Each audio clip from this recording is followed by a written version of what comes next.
just to hold your applause until we get everyone introduced, if you would. First of all, I'd like to introduce the President, University of Memphis, Dr. Shirley Raines.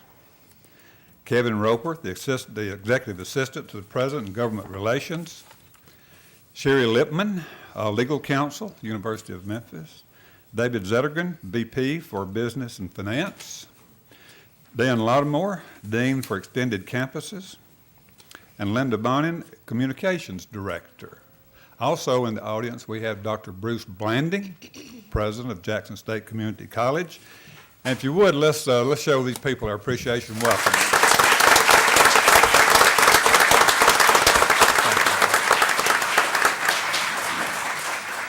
Also, I think we have Representative Jimmy Eldridge is here, and I'd like to express certainly my appreciation to our entire legislative delegation for their efforts in the past. Thank you, Jimmy, for being here. I understand.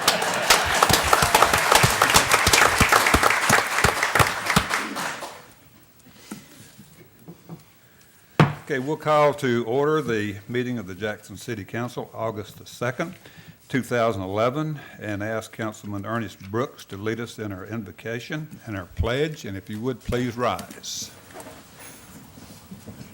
Good morning. It is my distinct honor to present to the council and members of the audience my good friend and mentor, Reverend Roland Porter, pastor of the Agape Church, and he will be presenting our invocation, and I will lead us in the Pledge of Allegiance. Reverend Porter. Thank you. Would you please bow your heads and pray with me? Lord, we praise you, for you are our judge, our lawgiver, our king. It is you who will save us. And so we thank you for these governing authorities, and we honor them. We own up to our individual and collective rebelliousness. We pray that you will hold back the judgment which we so clearly deserve. We beg your mercy today.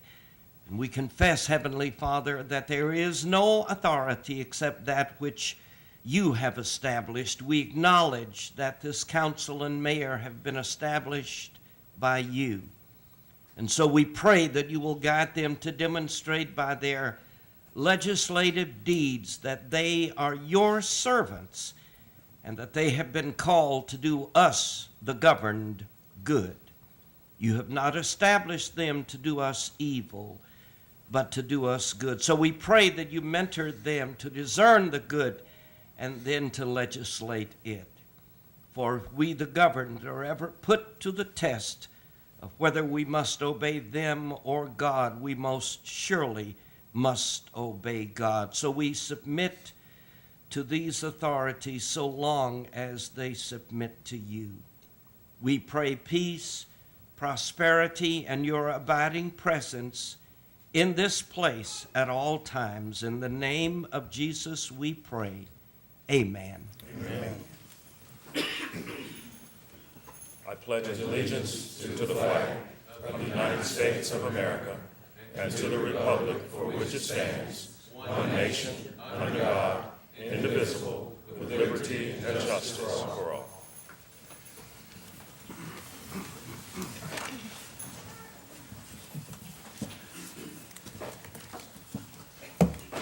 Okay, item 3, Neil, you can show and indicate that all council members are present.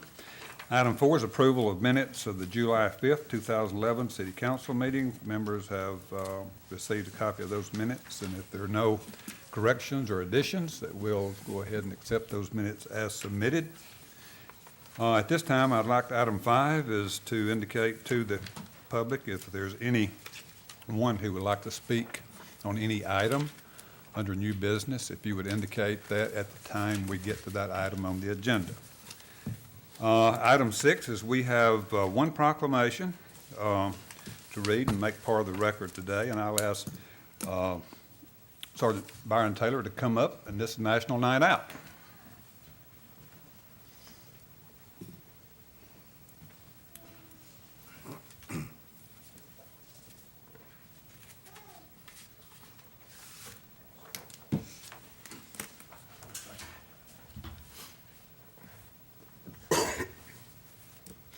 Okay, this is a proclamation. Whereas the National Association of Town Watch and Target are sponsoring a unique nationwide crime, drug, and violence prevention program on August the 2nd, 2011, entitled National Night Out.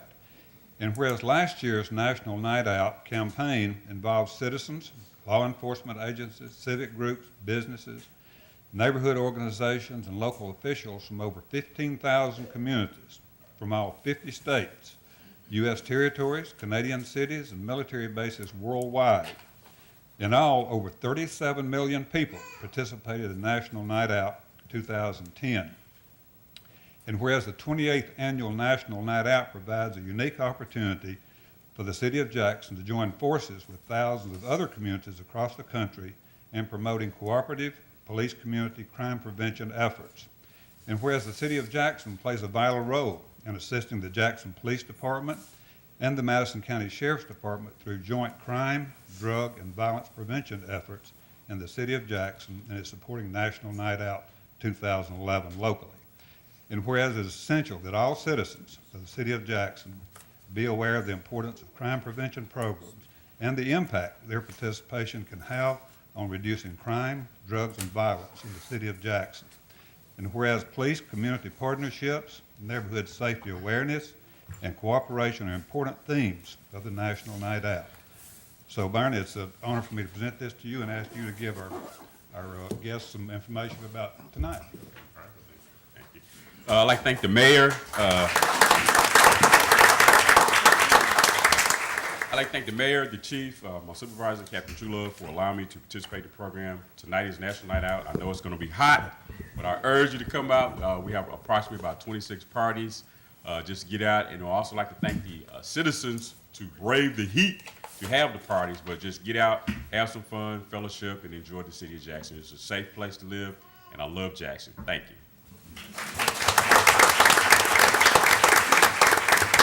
I urge you all to get out this evening and participate in a lot of those neighborhood meetings that's going to be taking place. I want to ask Tony Black to come up now for a special presentation of some people who have really joined in partnership with the city to do some good things. Tony?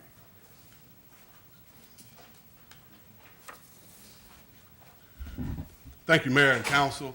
If Mr. Lee Bailey with Four Seasons Nursery and Garden Center, if you're here, will you come up front, please? Let me tell you what we've tried to do in the Recreation Parks Department is develop strong partnerships with private industry and companies, and we fostered some great relationships. And we have a new walking trail park in East Jackson called the Shirlene Mercer Walking Trail Park. And Four Seasons had some excess trees, about 75 trees. And they donated the trees to us. And in appreciation for their contribution, we'd like to present this plaque to you on behalf of the City of Jackson, and I'll read it.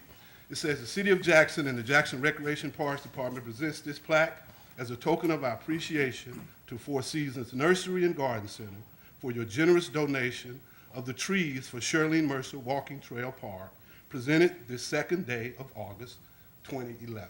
And again, we'd like to thank you for that contribution. It's a park that's in development, and we're doing incremental developments with it, and your trees were really, really appreciated.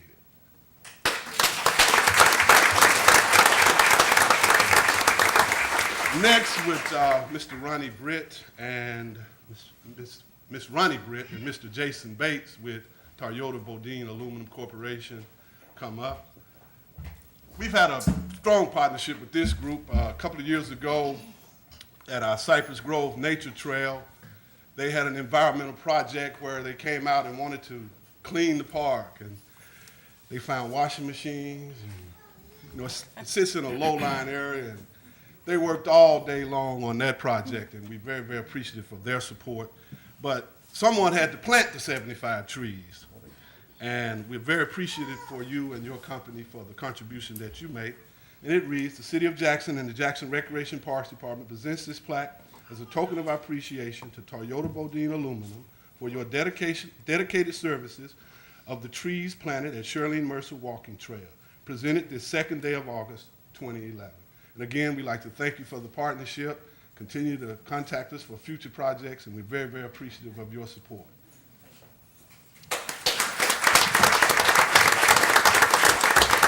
Again, thank you, Mayor and City Council.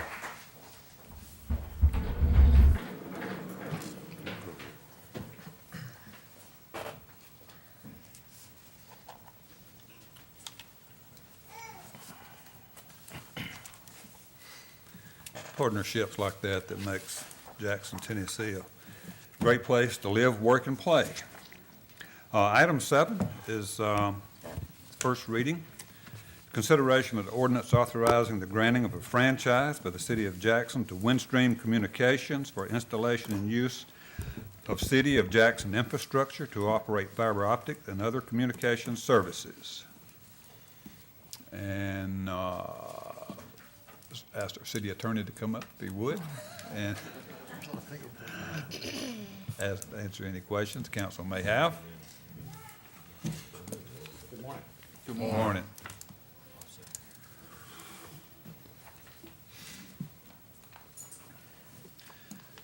You want to try to give us an overview of Yeah, the city has valuable property that goes unrecognized at times, and that is the right-of-ways that connect every other piece of property. Utility companies understand that, and they have their water lines, the electric lines, the gas lines in the property. Telecommunications also needs to have that access to the public streets. The city bears a cost when someone digs in the ground, cuts roads and things, bears a cost of keeping those maintained, as well as we believe we deserve a fair rental for the use of our property, because generally, if we condemn it, we have to pay for that. The interplay between the local needs and the federal request that there be an open or a level playing field for people providing telecommunications to provide competition leads to a situation where we're obligated to rent at a fair price, but to treat the new people and the incumbents fairly and equally. Windstream has decided they want to come in and lay fiber optic cable to connect cell towers, what's called backhaul. So when you make your cell phone call, it hits the tower, but a lot of times, because of bandwidth issue, they like to have the fiber optic run that to the main switch. Windstream does that all over the nation, I understand, and they want to do that in our town. This has been a long process because generally the revenue model for a cable company is 5% of gross revenues.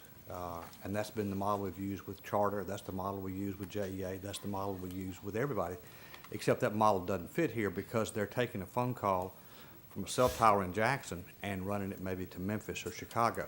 So they proposed to do a pro rata revenue model, which is they take the length of the wire or the cable, the fiber optic cable, within the city, use that as a total length of the telecommunication, create a percentage, and then tell us how much revenue was derived from this link and prorate it. And that hurt my head the first time I heard it, and it hurt it the last time I heard it. And I've been unsure whether or not that's a fair revenue model. I don't have any better suggestions. So what I proposed to them was to have that franchise granted for a short time period or for a limited geographic location.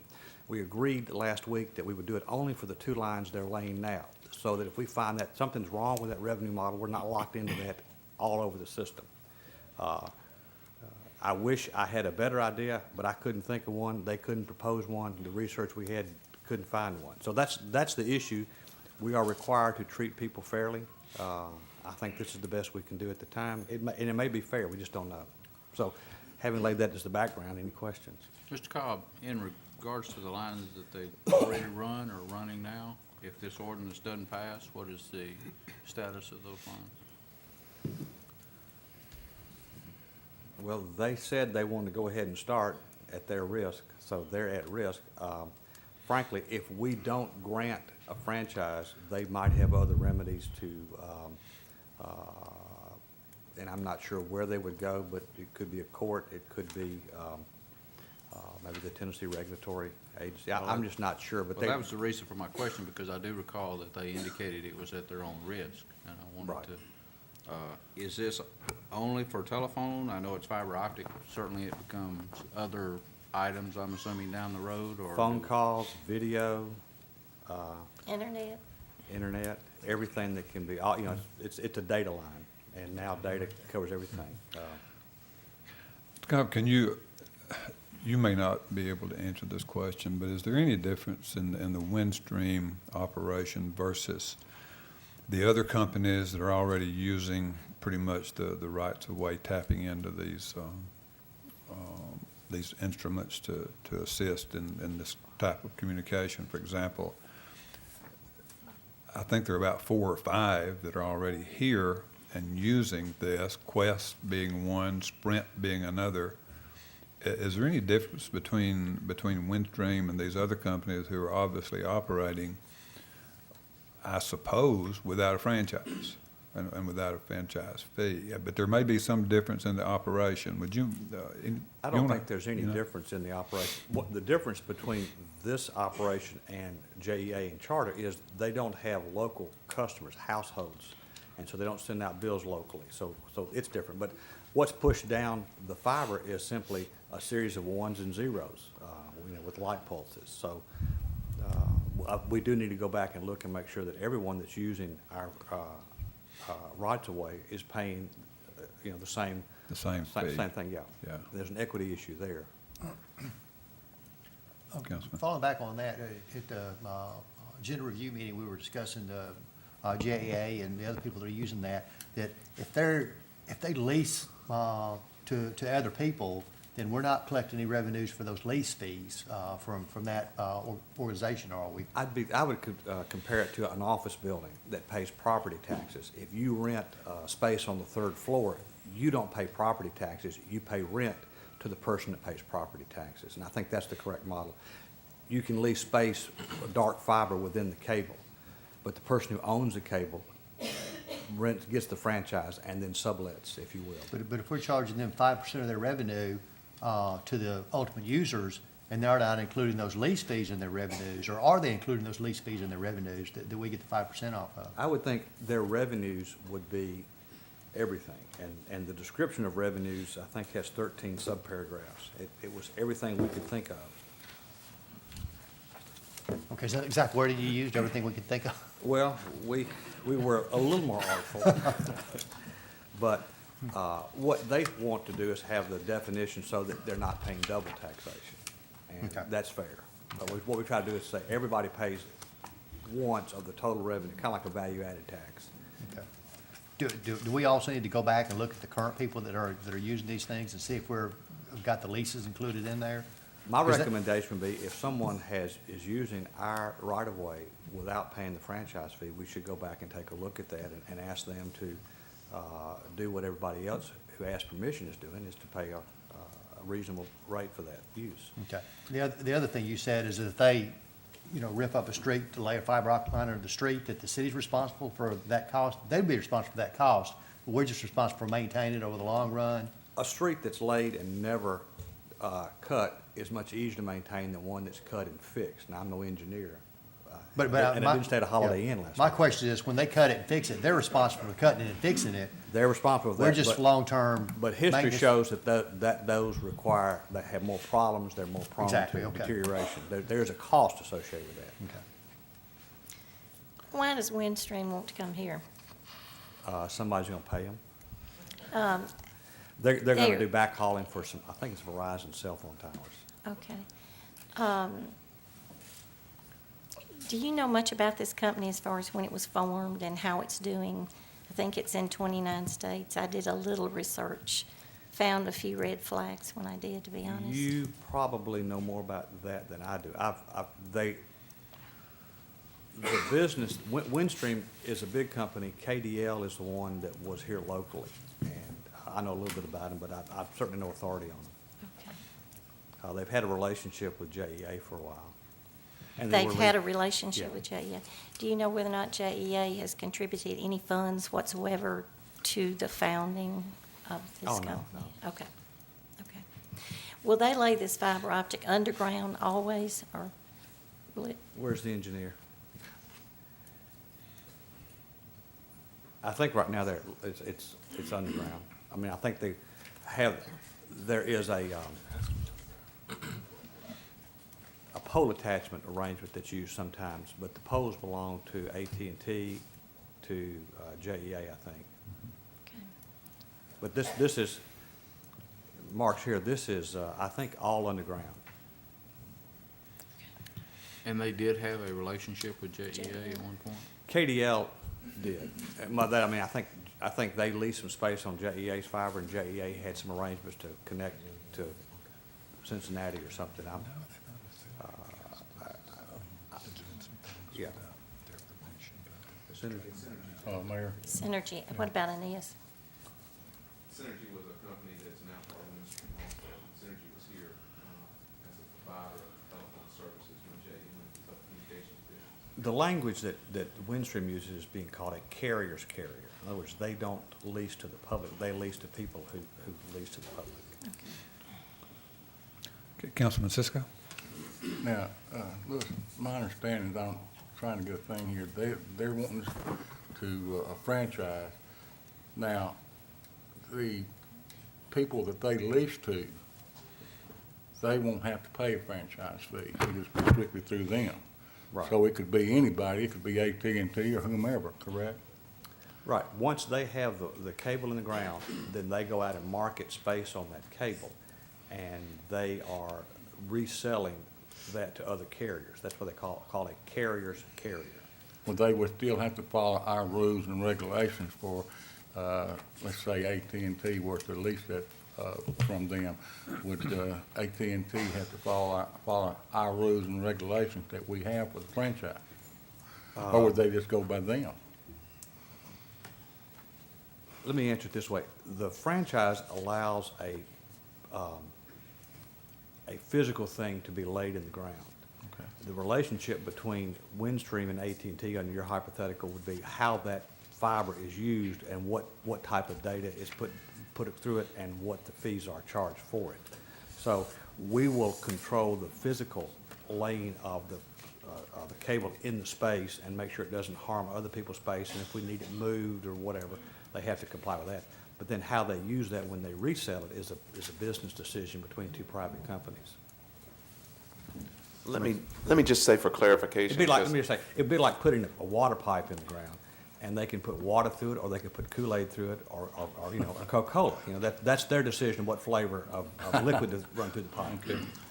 Because we were at pre-agenda, we had some discussions about this, and one of the things that I guess was the biggest unknown was we were unsure about being able to quantify all the revenues and whether this model was going to capture all that and whether we were going to be able to make sure we're getting the right amount of franchise fee out of the gross revenues that were included in the ordinance. And as we talked about, there's a lot of things that cover a lot of areas, and we feel like that covers everything, but we just didn't know if we would be able to quantify exactly what was coming back.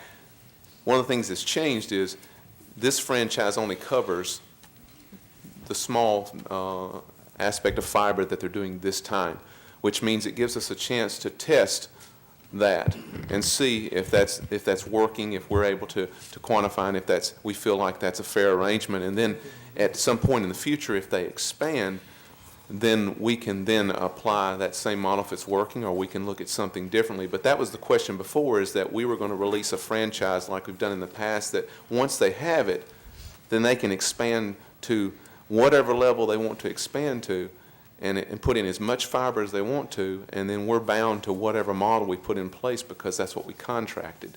And we would also be bound for usually a long-term amount of time in that arrangement. But in this case, because we're only applying it to a limited situation, we have the ability to test it, and if it doesn't work out, I don't believe that we're harmed in that we didn't give this blanket coverage of franchise and we're stuck with whatever arrangement we've got because we didn't know all the things that were involved. So I feel better about this. So again, as we talked about, that was the only questionable aspect of what we talked about. What happened if it doesn't work out? What happens then? If it doesn't work, what's the time frame on this one? 20 years. 20 years. So basically, you're limited to just this little bit of fiber here for 20 years, and if you find out it doesn't work, that just means you don't use the model elsewhere and do it across the city. So I feel like the impact is very small, but it's again, you live and learn in this arena. And so we're locked into this fiber for 20 years, and with the advancement of technology, we may not be using fiber optics in 5 years. Yes, you're But you're without, right. without revenue for the rest of the 15, we're not using fiber optics. They're putting the fiber in. They're the ones that are taking the bet on the technology. What we're doing is allowing them to put that in our right of way. So it's, they're taking the risk of the technology.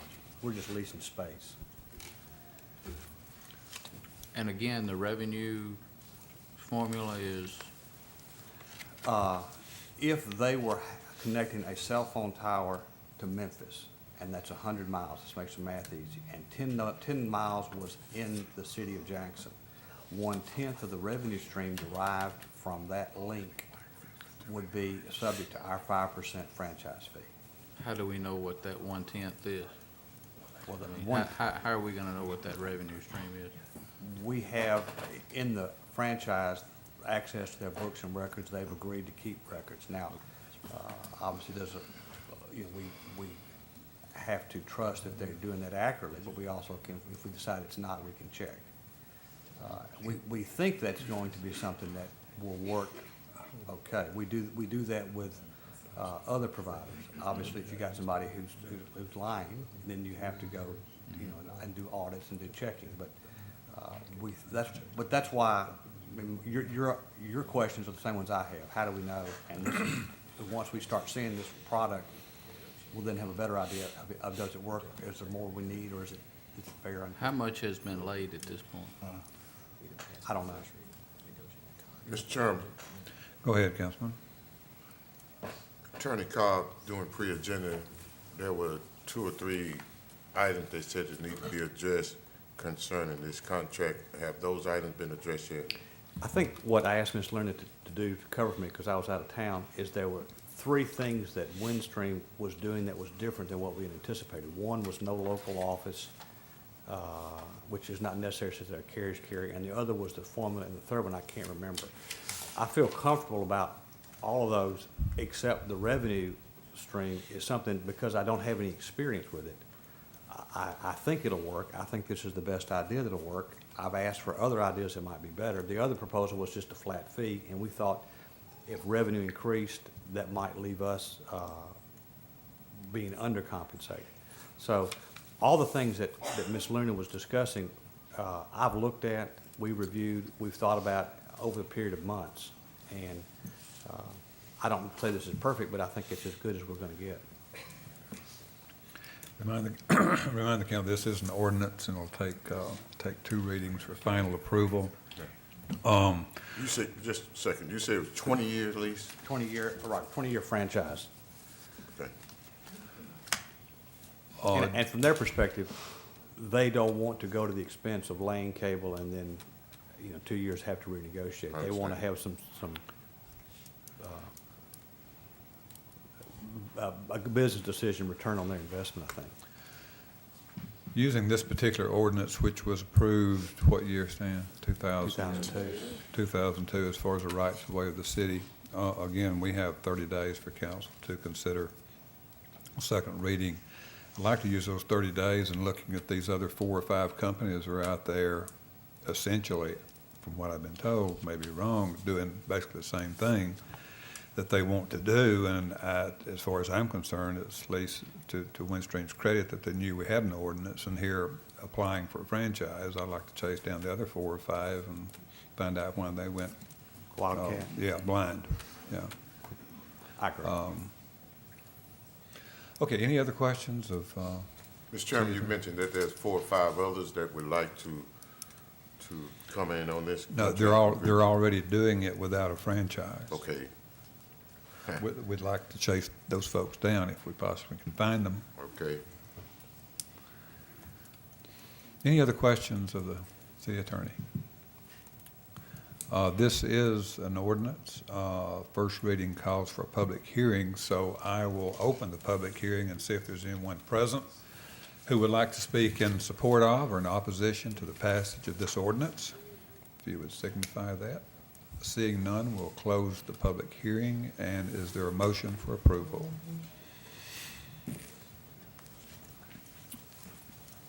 So moved. Okay, we have a motion for approval. Is there a second? Second.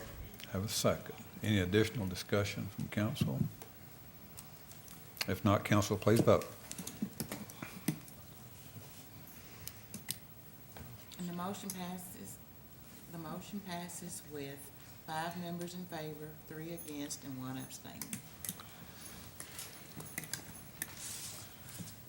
Okay, item 8 is second readings, and we have none. New business, under item 9 is consideration of a resolution of the City of Jackson approving participation in the purchase of the Lambeth University campus. And we have a couple of folks who might ask to come up. Number one is our attorney, Larry Butler, who has walked us through that, and also the president of University of Memphis, Dr. Raines. If you all would come up and just have a seat.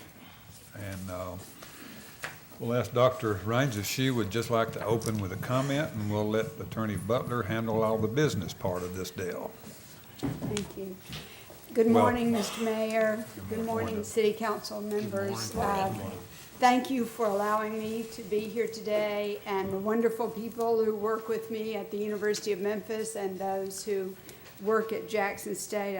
It's always a privilege also to have Bruce Blanding from Jackson State Community College. We work very closely together.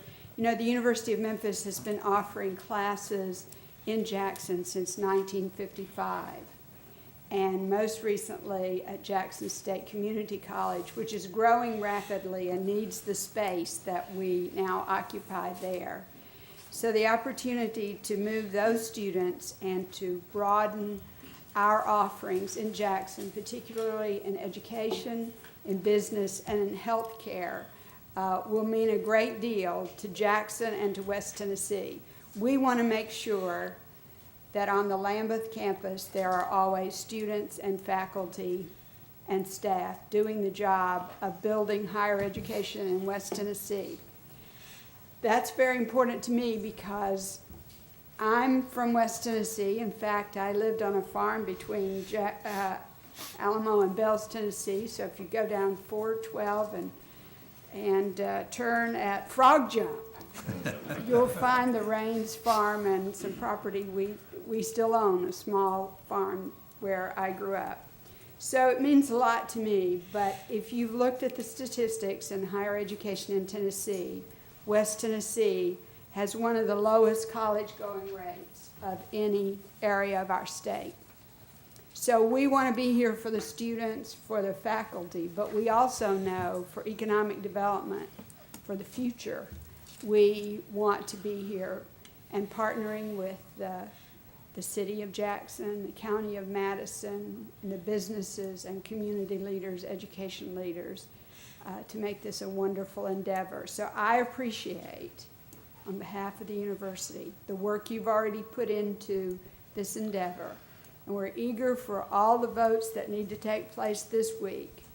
And I hope as soon as all those votes are taken, that I'll be able to issue you a great invitation to come with me and raise the flag of the University of Memphis on the Lambeth campus. And we'll begin classes in the fall if all these votes are positive, and I appreciate you being a part of this historic opportunity for West Tennessee and particularly for the city of Jackson. Thank you, Dr. Raines. If you'd just keep your seat, and I will call on Larry Butler to kind of run over the business end of this deal, the resolution. Thank you, Mayor and councilmen and councilwomen and the new members. And President Raines, thank you for being here. First of all, I would say it has been really a pleasure to have worked with so many wonderful people in the last several weeks in trying to put together the negotiations for the local stakeholder group of the hospital, JEA, city, county, to pool their resources in a joint venture to try to fund the acquisition of the Lambeth assets to turn over to the state of Tennessee, strictly for the purpose of locating the University of Memphis. Now, there's before you, there has been sent in your package, you have a resolution. As you all have read in the paper, you are being asked to fund a portion of the purchase price of the Lambeth assets. That portion is $3 million. $2 million from basically city funds, and $1 million is being funded to you through distribution from the Jackson-Madison County General Hospital District.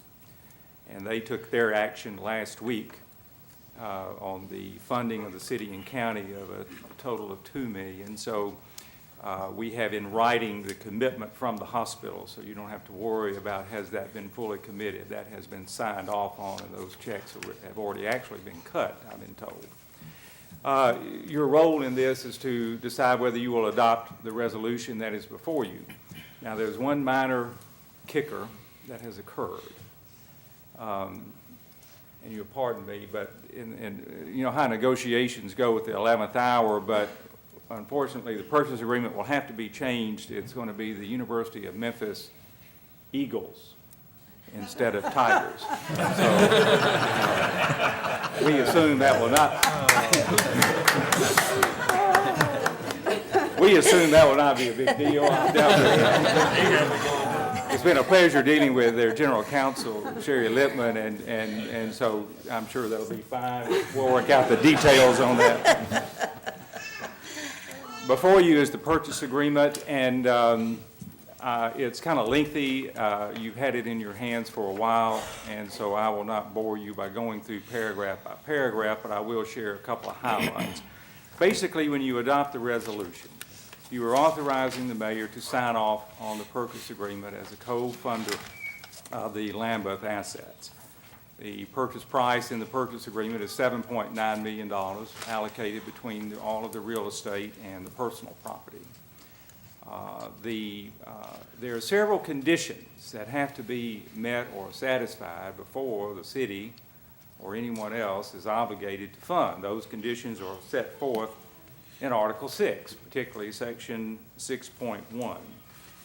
These conditions are important because we certainly don't want to be required to fund the acquisition of these assets unless you know that all your goals that we've stated are going to be satisfied. And so those conditions are listed, and one is that, of course, the sale of the assets be approved by the United States Bankruptcy Court. As you may be aware, Lambeth has elected to file bankruptcy proceedings. It's really more to get a controlled court approval atmosphere for this transaction. And we appreciate Lambeth's cooperation in doing that. So we have to have court approval from the bankruptcy court. That approval hearing has not yet been set. It's going to be more of a process than an event. We are hoping that once this purchase agreement is approved and signed, the Lambeth's attorneys will then file a proposal or a plan with the bankruptcy court that will be subject to distribution to the creditors, and then we will have a court hearing. We are hopeful and have no reason to believe that that would not be approved. Your obligation is, as I said, this is a joint venture between the city, the county, and now the Industrial Development Board of the city of Jackson. And so your obligations to fund are also contingent upon the voting of the other governing bodies, being the IDB and the county, that they will also fund as well. The IDB meets Thursday at noon. And they're going to be, I guess, looking at the same resolutions. And then the Madison County Commission meets Thursday evening, I think at 5 o'clock, for the presentation there. Also, you do not have to fund unless we have assurances that the state of Tennessee, through its appropriate agencies and divisions, has approved taking title to the assets. In other words, you do not risk ever having to take title to these assets and hold them waiting for some approvals that might come from the state. And that process is well underway through the University of Memphis is actually leading the way, and President Raines' staff and Sherry Lippman are leading the way on that. So those are the main conditions. So essentially what you're being asked to do is to vote to allow Mayor Gist to approve the purchase agreement and sign off. It has also hit my desk that there's been a couple of questions about a schedule to the purchase agreement called excluded assets. I had hoped to have a list more detail of what will be involved and what are the assets that are being excluded from this purchase. And my efforts have failed, to be honest with you. The attorneys for Lambeth have tried to respond. They have not been able to come up with that list. But I can tell you that the list will be attached before the agreement is signed. And secondly, that it will have to be approved by Mayor Gist, and then I will be approving it for legal structure. But also, it will have to be approved by the University of Memphis. You don't have to worry about certain assets being excluded that would somehow nullify the arrangement. If University of Memphis objects to certain assets being excluded, then they, well, you don't do the deal, or those assets have got to come back to the table. I do not expect this to be a significant issue. When we do commercial transactions like this, there is also always an excluded asset schedule. Normally, in this case, when you're buying substantially all of the assets of an entity, such as Lambeth, you're buying real estate, you're buying equipment and furniture, but there's some things of that institution we are not acquiring. Number one, we're not acquiring their cash in bank. That's an example of excluded asset. If they have notes receivable or people that owe them money, we're not acquiring those intangible notes or accounts receivable assets. Those will remain with Lambeth. We're not acquiring their corporate records, the things that they should keep as a permanent record under federal and state law regarding institutions, educational institutions that may have closed. Those are the types of assets that I expect to be seen listed on the excluded asset schedule. There's a possibility that there are some endowment assets that remain that will also be on that schedule. But those will all be subject to the approval of the mayor as authority to make minor revisions and changes to the document under the resolutions. And also it would require consultation with the University of Memphis to be sure that the University of Memphis and State of Tennessee is satisfied with that schedule as well. So with that, I'll answer any questions about it that you may have. Okay, thank you, Mr. Butler. Any questions from council, either for Mr. Butler or Dr. Raines? Even though you can't change that mascot, what about the name? Could we keep Lambeth somehow in that name? We are. It will be called the University of Memphis Lambeth Campus. Okay, very good. Larry, regarding the schedule that we don't have yet, is there any reason they didn't get that to us by now? I've made 3 inquiries and have sent an email giving them suggestions for what I thought would be on the list, and I just have not had a response. Okay, but you're saying that even though if we approve this today, that if there's something on that list, if they throw a building on that list, for instance, that the mayor's gonna have the authorization to say no? That's correct. Mayor, if I may. Sure. Dr. Raines, I do believe that this is a historic day for the city of Jackson as well as West Tennessee, and your presence here kind of solidifies that.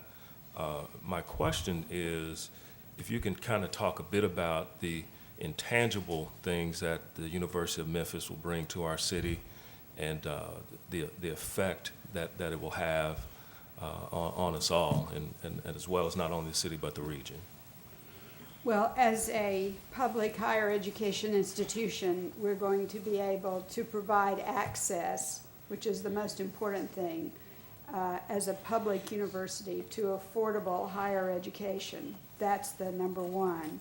But in terms of, this is intangible, I guess, but the great spirit that the University of Memphis has and the number of alums that we already have in the city of Jackson and our long heritage here makes us good partners.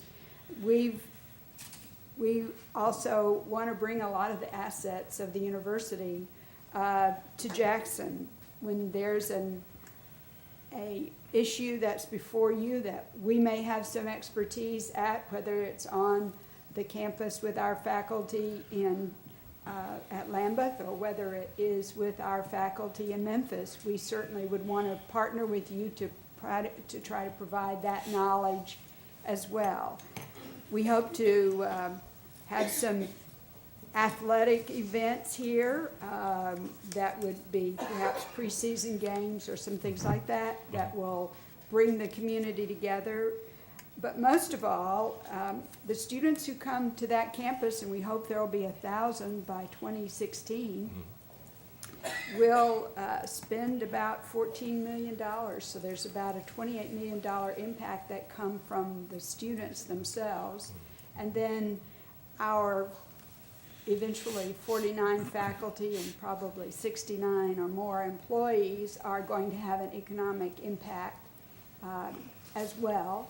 So those are the economic impact, the spirit, the knowledge, the access, and frankly, for all of us, is growing higher education opportunities in West Tennessee. Jackson is the largest city in this state without a public higher education institution. So this now puts Jackson to having that opportunity, as well as with the many other wonderful private universities and Jackson State. We're good at partnerships. We do that well, and we want to be a part of what makes Jackson more appealing to future employers and to future growth. Thank you very much. We're going to hold you to that. Count on it. Any other questions from council? Councilman Wallace? On the monthly expenses of the campus now, utilities, security, maintenance, those types of things, who's paying for those now? Is Lambeth still responsible for those? Yeah, thank you for that question. Currently, Lambeth is paying all expenses relating to the current maintenance and upkeep utilities on the campus. I would point out that there is in process right now it's called a use agreement that has been negotiated between Lambeth University and the University of Memphis. This is I would characterize it as a lease. But state law, they call it a use agreement, and this has been being submitted for approval by the State Building Commission, I believe, on Friday morning meeting. As a result of that document, and also, let me back up, on Thursday morning, there's a bankruptcy court hearing here in Jackson where the use agreement is being submitted for approval to be entered into between Lambeth and University of Memphis by the bankruptcy court. So when that use agreement has received the formal court approval and the necessary governmental approvals, University of Memphis will be given possession of the campus, basically, and will be taking over the main maintenance issues, day-to-day issues, and utilities. Okay, so there's not going to be a time frame there where the city or the stakeholders will be responsible for that? That is correct. There will never be a time when the stakeholders have that obligation. Also, I know that the facility is in very good condition for its age, but are you foreseeing that you'll be making some improvements? We will be making improvements over time. We're in the process of a study with the Tennessee Higher Education Commission and TBR to put a plan in place that addresses any issues that may arise. But the campus was occupied by students and operating as of June 30th. So there are some buildings that I'm sure we will not use right away. And we've decided the buildings we will use, and all of those buildings will meet all the standards that are required. Now, as far as the accreditation process, will this campus be required to meet its own accreditation, or will they come in on the heels of your current? They will be accredited as a part of the University of Memphis. This will be the University of Memphis at Lambeth. So everything that is accredited at the University of Memphis will be just as we are now at Jackson State, will be accredited at the University of Memphis Lambeth campus. So you will be totally leaving Jackson State? We will be, but we have many partnerships with Jackson State, and we will be recruiting there, and we have a wonderful transfer agreement, an agreement that allows Jackson State graduates to to move smoothly into the University of Memphis, and we've been doing that for decades, so that will continue. But the faculty and staff who are on the Jackson State campus will be part of the Lambeth campus. And I like seeing Dr. Blanding here because I know he told me that he supports this. That makes me feel much better. And then finally, those students that have been somewhat stranded at Lambeth, the undergraduates, you're going to work with every single one of those and help those students. Every single one is, as part of the teach-out agreement with the Southern Association of Colleges and Schools, we at the University of Memphis automatically accepted all presently enrolled students. So they don't have to go through a new process if they were enrolled actively. And then, of course, we're recruiting right now, and I hope the television stations and the newspapers who are here today get the word out that should all these votes happen positively for us this week, Monday morning we will be on campus advising students and getting them enrolled for classes if all these votes fall into place. So you are an important part of this puzzle. Yes, thank you. I have a question. Yeah, go ahead, Councilman. Are there any initial repairs, renovations before the students move in this fall? We are in the process, there will be some, depending on how much dorm space that we use, residence halls that we use. There are some upgrades to some life safety that we will do. And there are some ADA requirements that we will look at, but we believe we have enough space to work around any of those that we can't address immediately. But we will, our responsibility to the Tennessee Higher Education Commission and to the Tennessee Board of Regents is to have a plan in place that will address all of these things, not before we start operating, but within a 3-year period of time. And who will be funding these initial renovations? We will be funding them through the operating dollars of the University of Memphis. These teachers that have been misplaced, the professors, what is the process now for your application for the staff? Again, should all these votes take place this week, on Monday morning, the website and the application process will begin. Those faculty who fit in the education, business, and nursing programs, particularly healthcare programs, people who want to apply for those positions, either existing or other people in the community, will be able to apply as of that Monday. We've been given permission by the Tennessee Board of Regents to make employment on a temporary basis so that we can begin classes August the 29th and be ready to operate rather than going through the very lengthy employment process. Thank you. Okay, any other questions from council? For either Dr. Raines or Mr. Butler? Mayor, I've waited about as long as I could wait down here. Is there a motion for approval of the resolution? I move that we adopt this resolution. Okay, we have a motion made. We have a second. Any additional discussion? If not, council, please vote. And the vote is unanimous.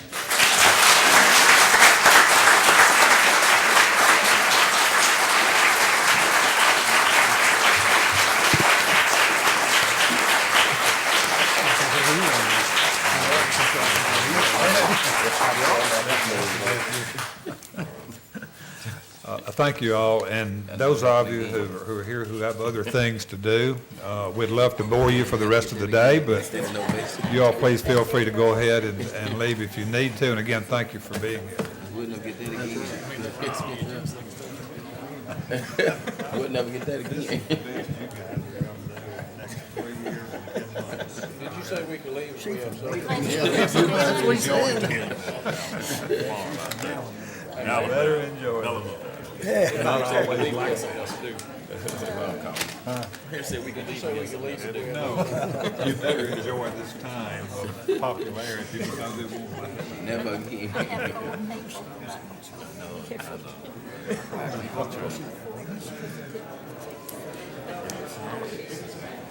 You just don't wear buzzing a lot. I just one time, Buzz. That's it. I just told him I won't get it back down.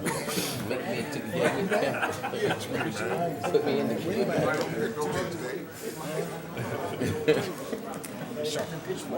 Was buzzing? Keith Shirley, standing right there. Really?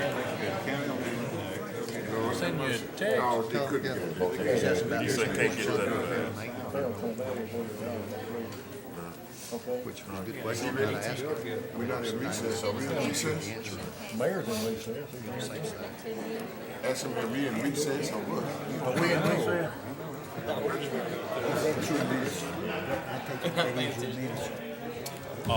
No, he's just friendly. He's not.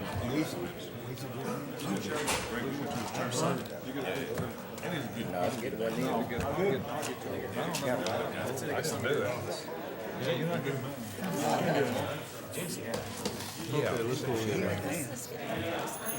You need to call Dr. Rain, tell him make some blue shirts up here. Okay, guys, let's go ahead and go to item 2 under new business, and that's consideration of a resolution authorizing the execution terms, issuance, and payment not to exceed $11 million in indebtedness. Al? Mayor, this will be a hard act to follow, and I'm sure I won't get applause asking for $10 million. But this is something that we need to address, and I've already provided everyone, I think, with several documents. We have the resolution in your packet. We made it initially, the item on the agenda was not to exceed 11 million, but because we are going with a bank qualified loan, $10 million is the cap there. If there's any questions on the resolution, I'd be glad to address that. I will go over briefly how we got from point A, which was back on May 31st, when we came to you with a resolution of not to exceed 11 million.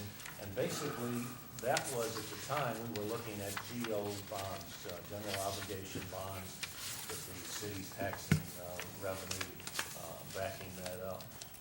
Basically, we did that for two purposes. Number one, to get the ball rolling, and number two, we had to have a source of funds for the capital budget in our FY12 budget.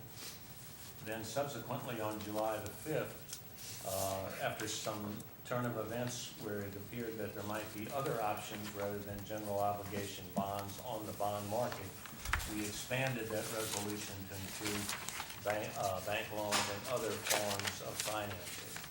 And then subsequently, I did a public notice in the Jackson Sun, which allows for any citizen of the city of Jackson to get a petition with X number of signatures and challenge what we're trying to do here. We also, not to be redundant, but we discussed the other night our infamous pie charts. What we're trying to do is to keep this shaded area within reason as to what we can handle. Because as you look at the growth, and I don't have that built into the size of the circles, but we only had about a 1% growth in the size of that circle. And for this coming year, with the economy the way it is, it'll probably be less than 1%, excluding what we picked up in the Northwest annexation. So the pie is not getting any larger. Our challenge, your challenge, is to finance our long-term capital needs without getting this number here, which is 19% now, getting it into the mid-20s or something of that nature. Councilman Wallace requested some information that I did not have at the time, but we have gone back, and I'm glad he did ask for this information because this is very pertinent. So what we're looking at here is our current bond indebtedness, and we have 58 million that is now down to 53 that we refunded back in 2009. We We had $6 million in new money that was issued in '09, and it's down to $5.3 million. And then we did a refunding on $7.120 million, which is now down to $4.9 million.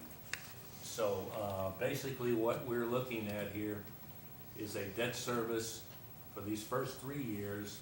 We wanted to trim that down as to what we could handle because, as the mayor said the other night, we're still waiting patiently on FEMA money and TDOT reimbursement.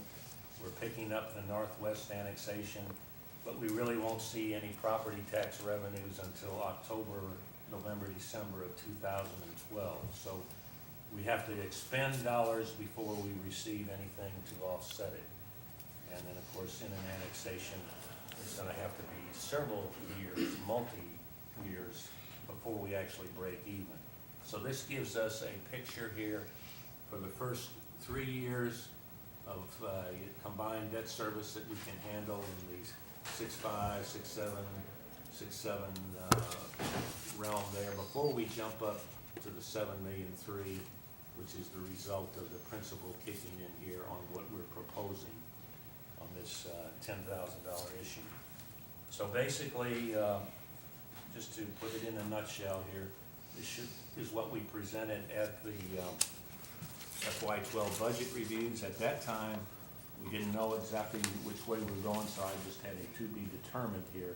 But basically what this shows you and what you should be interested in, we're at $64,090,000 as of June 30th. That is our indebtedness. By borrowing the $10 million but paying off roughly $4 million plus a year in principal, in 3 years we'll be under where we are today. But realistically, somewhere here in this time frame of 13, 14, we will have to go to the market again because we have streets to maintain, we have issues coming up with radios for police and fire and towers and many other things that we just can't handle out of our operations budget.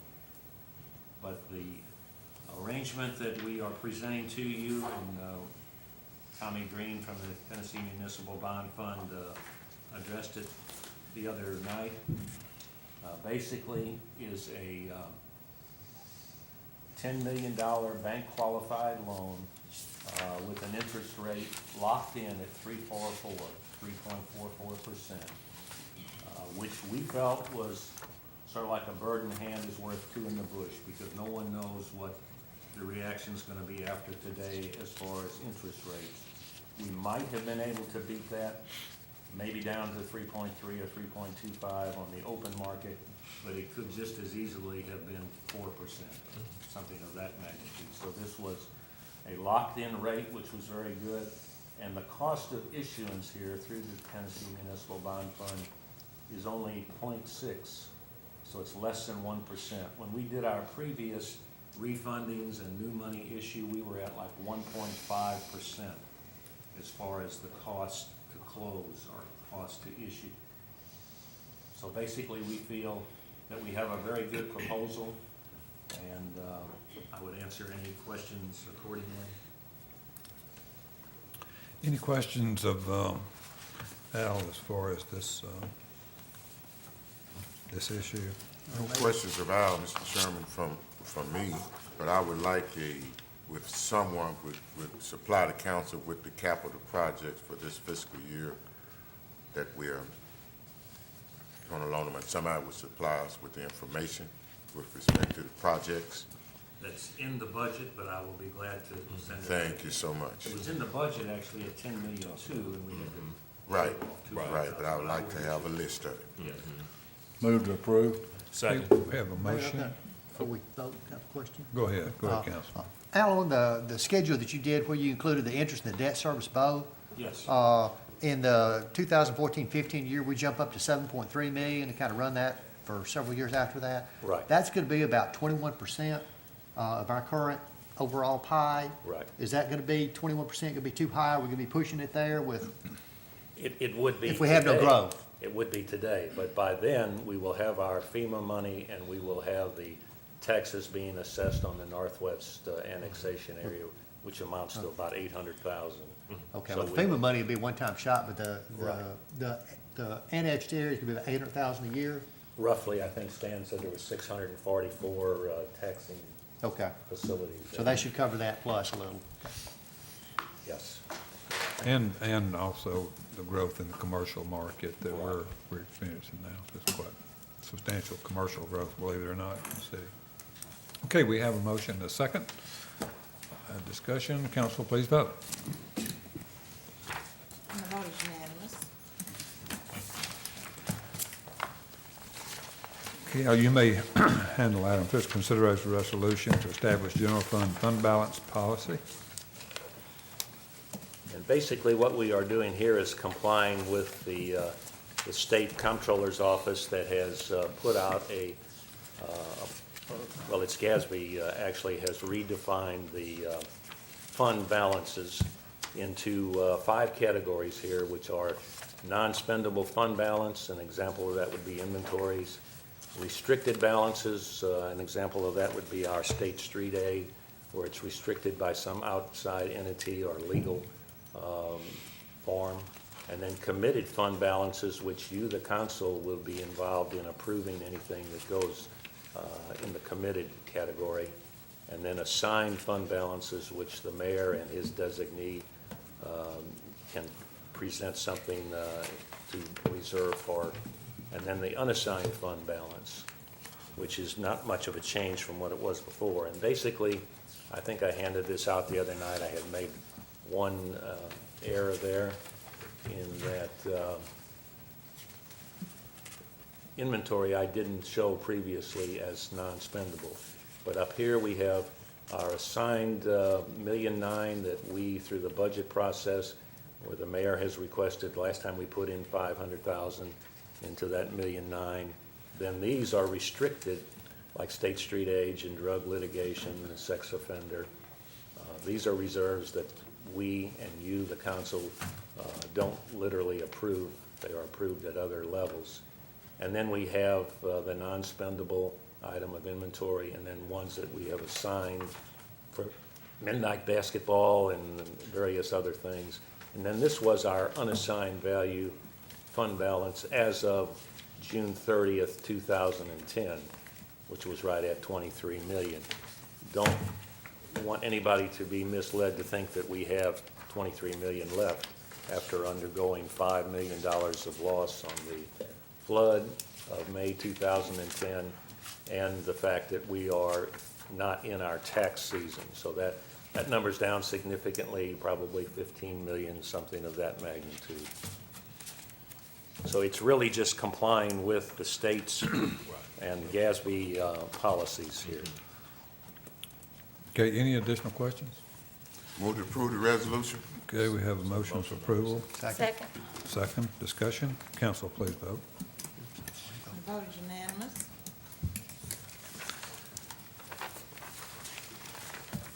The item 4 is consideration of a motion to approve a contract between the City of Jackson and Advisory Services Group, LLC, for registered municipal advisory services. Mayor, as we discussed in the agenda meeting, we did not receive from Kevin in time to get to the council the contract that we had on the agenda there as far as Advisory Services Group, LLC. So we have decided to change the context of this item in the agenda.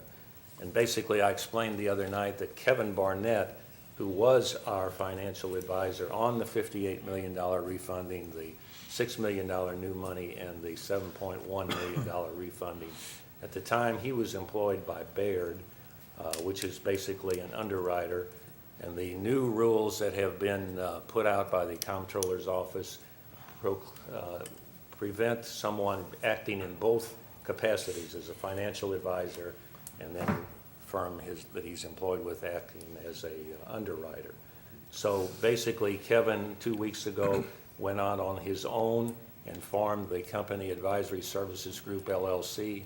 We do have a agreement contract that the mayor and I are looking at and reviewing, but at this point in time, for these services that had already been rendered, Kevin started with us back in March, looking at and analyzing the appropriate financial alternatives to determine what would be sound and feasible financing to fund the capital outlays that we have for the next 2 years.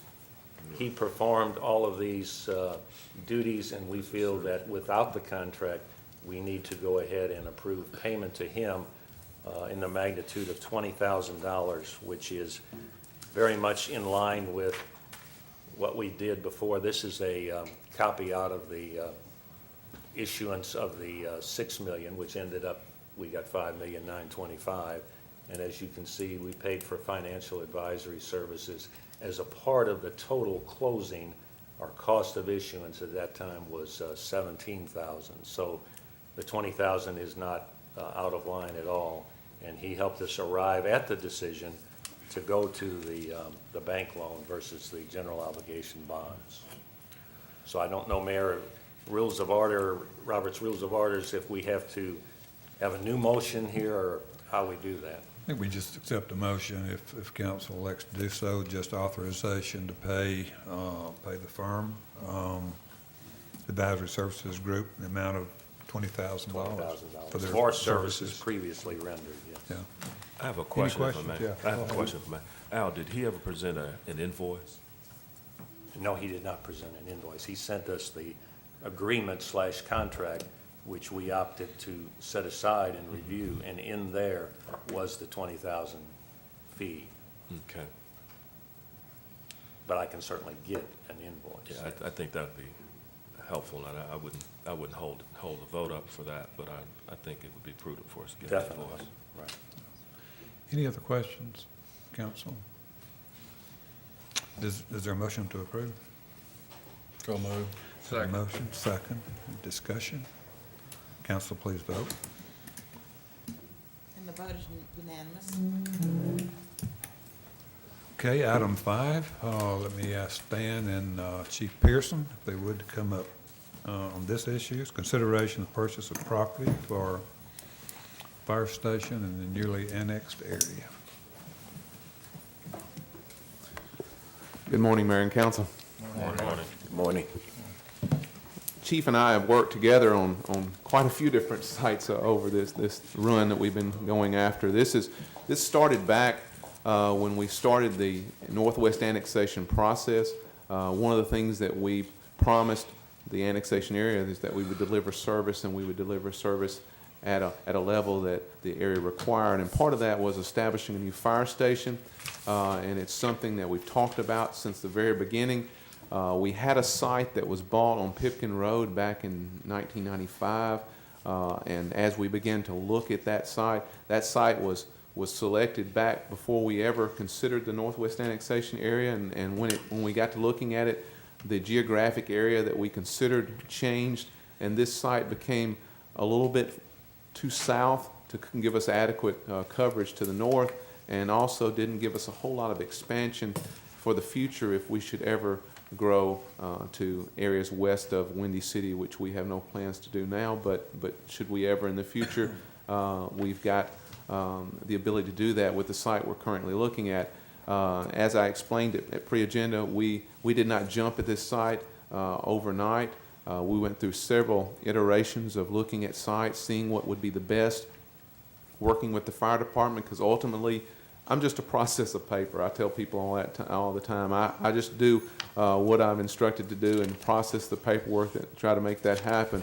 The fire department is the one that's the expert, and they're the ones that have to look at it in terms of the ability to provide public safety, and that is always the most important thing, is providing a station that can adequately do that. So we leaned heavily on them to evaluate each site, but we also looked at each site in relationship to other factors such as the ability to develop it, what were the costs in doing that development, whether the site was rough and going to require a whole lot of site development, trying to keep those costs down, looking at the location and trying to find a geographic location that was prime and centrally located, and also trying to be cognizant of the financial impacts of buying that site and trying to find the most cost-effective way to provide that. So we feel like the site on Windy City meets all those requirements, and I'll stop talking because the mayor says I tend to ramble on sometimes. So I will stop now, and I will give the chief an opportunity to open his mouth.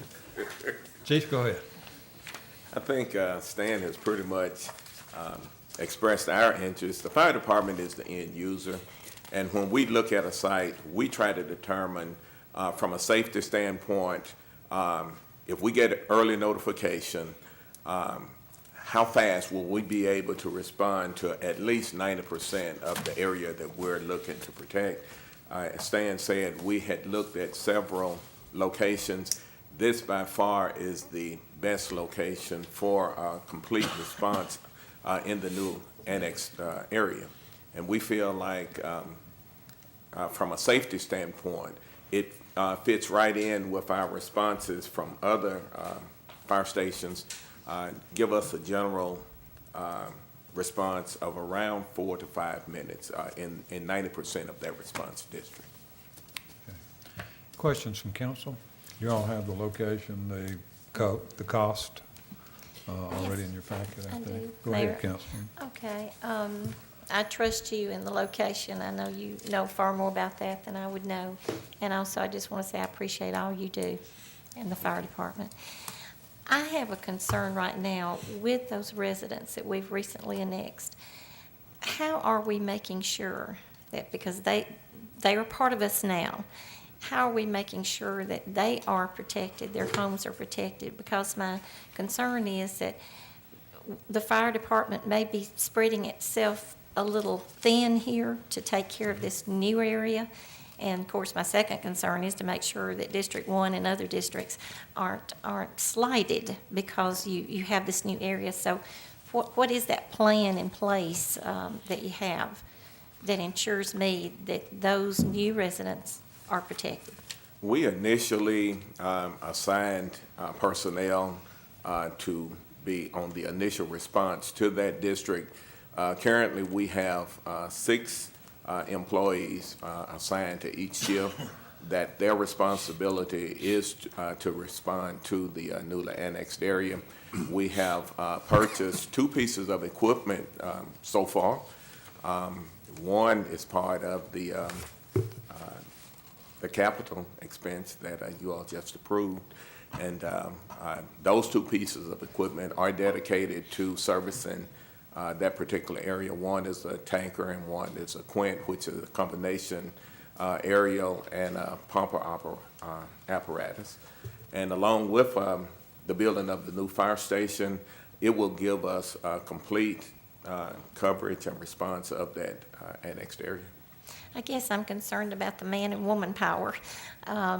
You've assigned 6 firefighters or employees to the new area, so that means that some of the other areas have fewer now, correct? Because you've not maybe hired new... We are currently training additional personnel to fill some of the vacancies that were created through retirement.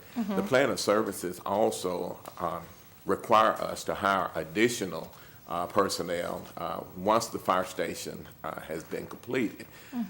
We will start that process hopefully in the next budget cycle to be able to add additional people for that. But in the meantime, we have more of a collective group of people. When we dispatch a company to any area, we make sure that that dispatch is going to have a minimum of 13 personnel that's going to respond. That's 3 engine companies and 1 aerial company that will respond to that area. And so we have assigned that response to several other stations, including the one that we're going to use for that particular district. But I did hear you say you had hired new folks to replace vacancies. So Right. we have not hired any additional. Not at this time. At this time. Right. Now, I will say, just kind of go along that, because some of this started prior to Chief Pearson coming on board. I began this process back with Chief Morgan when he was there, and when we started looking at the annexation, one of the things that we're required to do is to analyze all the needs that are going to be needed to meet the present need. And at the time, the City of Jackson had the ability to provide fire service. In our plan of services, that upon the effective date of annexation, we can serve that area with existing personnel and equipment.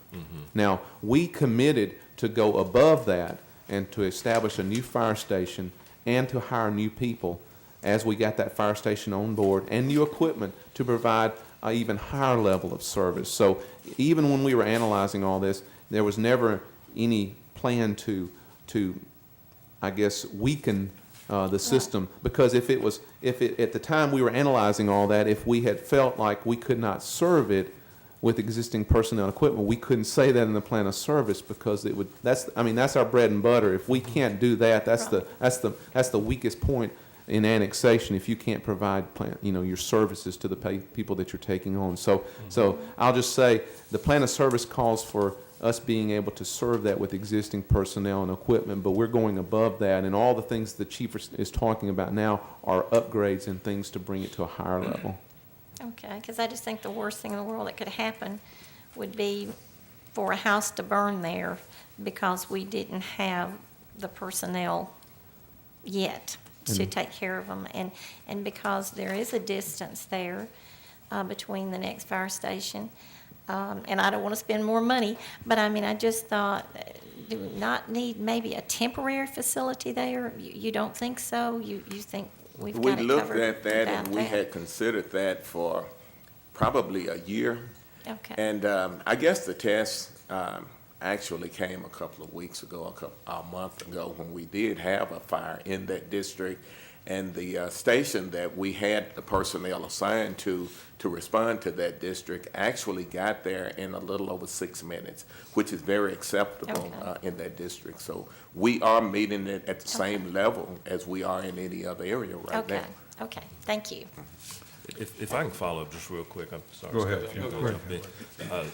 That issue, to be able to provide those services, that's the crux of the litigation. If we weren't able to do that, then It is. we would have lost the lawsuit. That is, So- I mean, that was the whole thing, because when the law changed in terms of annexation, that became the number one area that cities can be called to task on if they don't do it, because for years, cities had practiced, some cities, not ever Jackson. I can truthfully say, in the years that I've worked, and I've been through many annexations, we have not done this, but I haven't been involved in lawsuits before when other cities have what they call cherry-picked areas and said, we'll take your taxes, but we're not going to give you service until you reach a certain level. And that level was so unreasonable that the people would never get any services. And so I can say truthfully and honestly, because I've been a part of it, that Jackson has never done that. Has always been very forthright in saying, if we're going to bring you into the city, we're going to provide you the services that you require, and we're also going to do it because, first off, we see you as an area that needs urban services, and that's the driving force in all this, is that this area had urban densities that as good as county services are, and I would never take anything away from the county because I work for them too, is that they're just not designed to meet urban type densities and urban type arrangements. But you were really telling me then that we had more than what was needed as far as firefighters. We had the ability to cover, we had the than- ability under the plan of service to cover them with existing personnel and equipment at the time of annexation, Okay. yes, ma'am. And I know for insurance purposes, and I know you have evaluations, we are okay if folks come and evaluate our fire department. We've got the equipment, we've got the right number of firefighters and everything else right now. Well, I'll let the chief respond to that because I know he's working in that process. That's beyond me. We have been working to make sure that all of our needs are being met as far as that go. We look for guidance sometimes from MTAS to determine the number of personnel that we need based on the total geographic area that we're covering. We're in good shape. That you mentioned the rating. We're rated at a 3, which is exceptionally well. We are going to be evaluated again in November. And our goal is to have that rating even reduced to a 2. Now, if we don't come full circle and we meet the 2, we're hoping that we are still a strong 3. So our services won't be impacted by that. Okay, thank you. I would just hope that come budget time, council remembers these conversations and be prepared to give the chief the things that he needs to cover the entire city of Jackson, not just the new annexation area, but and we'll recall some of these conversations about your needs as relative to personnel, equipment, and other things. Thank you. Okay, any other, Yeah. go ahead. Now, the actual cost of the land we're purchasing is less than the anticipated cost, am I correct? The cost, that you mean in terms of what they had budgeted for? Right. Yes, well, they've got, I believe, 200,000 built in for property acquisition, and this is coming in at 180. And again, this property was reduced by about $44,000 to that price.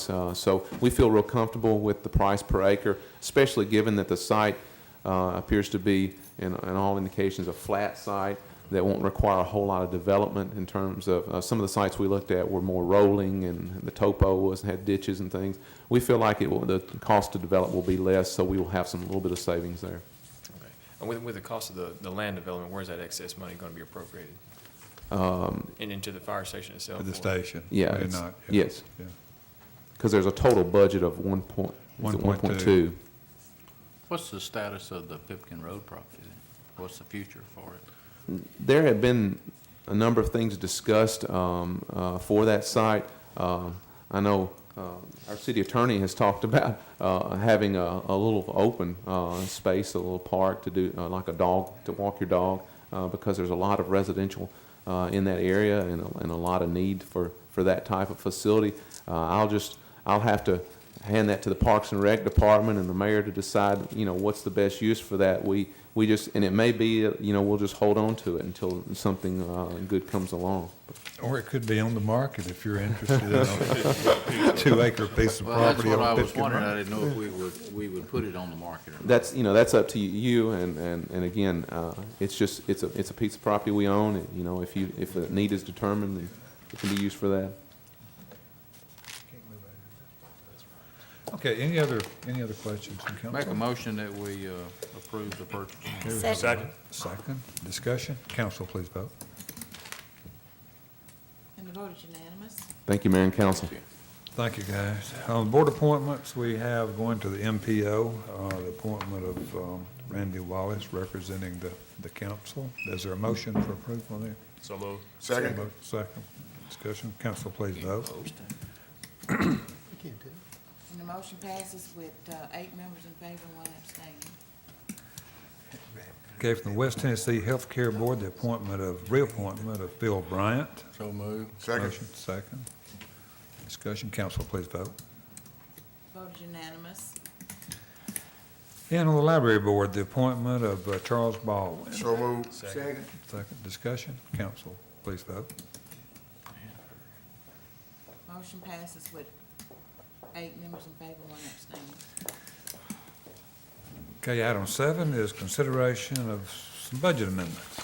Good morning. We had 3 budget amendments this morning for your consideration. The first one that we have is a grant that has been received by the Jackson Police Department, the Stop SART SANE grant from the Office of Criminal Justice Programs of the State of Tennessee to be used by the Comprehensive Violence Against Women Division at the Jackson Police Department. The total grant is $420,000 to be used over a period of 3 years, with the match requirement on behalf of the City of Jackson being $60,000, and this will be pulled from unanticipated expenses. Captain Mike Holt is here if you have additional questions. I think he did a synopsis for you about this grant as well. Move to Council, approve. okay, we have a motion for approval. I have one question. Okay. I'll second, but I've got a question also. Okay, Councilman. The $83,000 per year on professional fees, grants, and awards, the expenditure that's paid to the nurses, I guess, that we're using on this? Also, majority of that's paid to the contract investigative case managers that work in domestic violence. Okay, now where do they work, though? Are they hospital employees, or? The nurses are hospital employees, yes. Okay, okay, so they're not city employees, and they're hospital not city. employees. We're just Yeah, they- contracting out with them to do the work then? The ones that work for us at the police department of domestic violence are contract employees. Okay, okay. Okay, any other questions from council? Council, please vote. Is there a motion? Yeah, we did have a Yeah, motion. already did. Okay, council, please vote. And the vote is unanimous. Okay, the second budget amendment that we have today is the Jackson Police Department K-9 unit purchased a dog in last year's fiscal budget. There were funds left over available through Homeland Security through EMA. The remaining funds are $6,677, and they were not budgeted when you approved the FY12 budget. This will be used for the remainder of the fiscal year to cover veterinarian bills and food costs for the dog. Again, no match required on behalf of the city. This is total reimbursement from EMA. So moved. I have a motion, second, discussion. Council, please vote. Karen, that dog really eats good.